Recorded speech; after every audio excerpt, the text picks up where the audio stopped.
saya Taufik Abdillah. Saya dari jurusan Manajemen Fakultas Ekonomi. Di sini saya ingin membahas sedikit mengenai lingkungan kerja. Jadi lingkungan kerja adalah merupakan suatu yang sangat krusial dalam membentuk kesejahteraan karyawan dan keberhasilan suatu organisasi.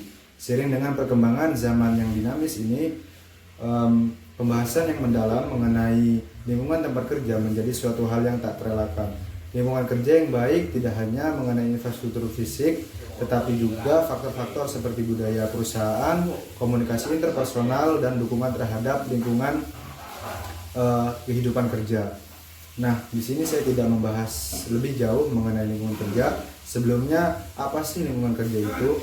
Nah, lingkungan kerja merupakan suatu komponen-komponen yang terdapat di dalam organisasi dan di luar organisasi, yang dimana itu mempengaruhi karyawan dan merupakan komponen-komponen yang dapat dikendalikan juga tidak dapat dikendalikan.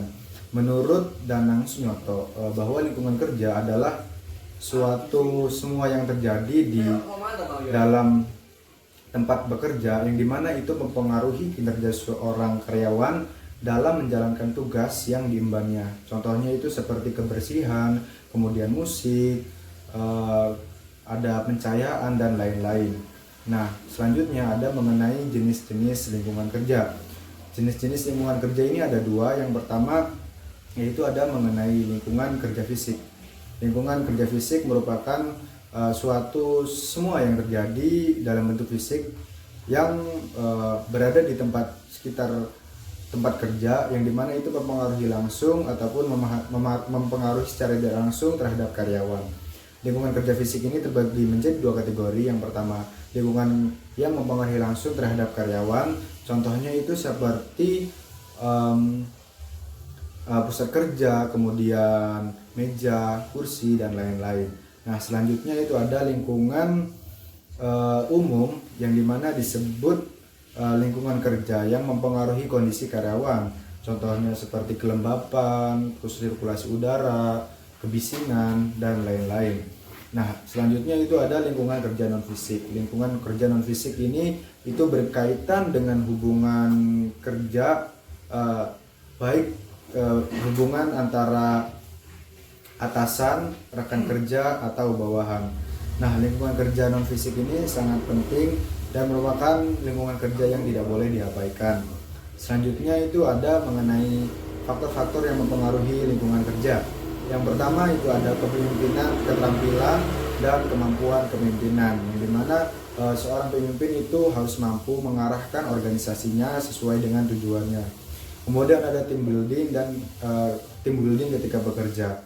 Nah, seorang pekerja juga harus dapat berinteraksi dengan rekan kerjanya atau atasannya. Selanjutnya itu ada individualitas karyawan dalam menjadikan lingkungan kerja yang baik dan nyaman. Nah, manajer perusahaan harus bisa memberi perhatian lebih terhadap setiap individu dalam perusahaan. Kemudian ada budaya perusahaan. Nah, budaya perusahaan juga harus mempertahankan poin penting, yang dimana dalam setiap kesehariannya itu karyawan mencangkup tujuan nilai dan tujuan yang strategis. Kemudian dalam perspektif Islam mengenai lingkungan kerja ini ada mengenai keadilan, yang dimana keadilan ini sangat mempengaruhi dalam segala aspek kehidupan, termasuk di tempat kerja. Nah, dalam pembahasan lingkungan kerja, keadilan ini adalah seperti pendistribusian gaji, kemudian penilaian kerja, dan kesempatan karir yang sangat penting. Selanjutnya ada etika bisnis. Nah, lingkungan kerja juga harus diatur dalam etika bisnis Islam seperti kejujuran, kemudian kepercayaan, dan transparansi dalam semua transaksi. Nah, selanjutnya itu ada keseimbangan hidup, bahwa Islam juga menekankan pentingnya bahwa pekerjaan dan kehidupan pribadi ini harus ada keseimbangan agar karyawan itu dapat memenuhi tuntutan pekerjaan dan tanggung jawab keluarganya. Itu saja yang bisa saya sampaikan, kurang lebihnya mohon maaf. Wassalamualaikum warahmatullahi wabarakatuh.